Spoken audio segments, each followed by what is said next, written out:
Patuloy na pinatutunayan ng pamahalaang panlalawigan ng Nueva Ecija ang pagiging aktibo at matagumpay na katuwang sa pagpapatupad ng mga proyektong pang-agrikultura sa ilalim ng World Bank-funded Philippine Rural Development Project.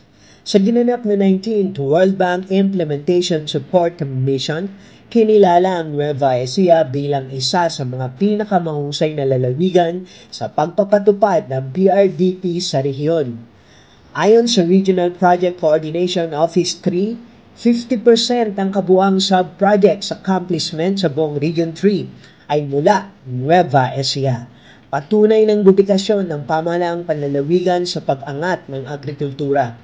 Sa ilalim naman ng PRDP Scale Up, patuloy na isinusulong ni Governor Umali ang paghahain ng mga bagong I-Build at I-REAP sub-projects upang higit pang matulungan ng mga kooperatiba, asosasyon at mga magsasaka sa kanilang mga agripreneur activities.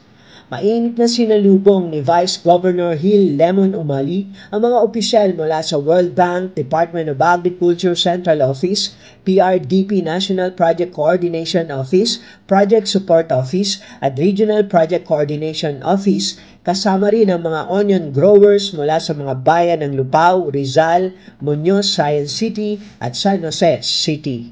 Sa kanyang mensahe ng pagtanggap, muling tiniyak ni Vice Governor Umali ang patuloy na suporta ng pamahalaang panlalawigan sa mga programa ng PRDP, lalo na sa mga farmer beneficiaries ng Nueva Ecija Onion Cold Storage Facility. Isang proyektong isinulong ni Governor Aurelio Oy Umali upang tugunan ang storage needs ng mga magsisibuyas sa hilagang bahagi ng lalawigan.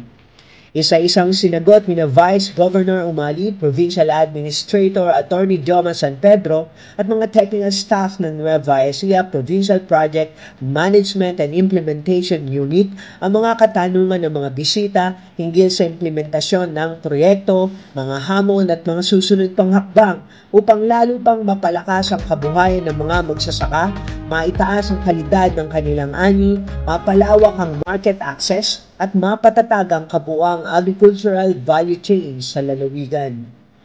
Para sa Balitang Nueva Ecija, Delphine Agustin, Ilaw, DWNE, Teleradio, ang inyong kakampi.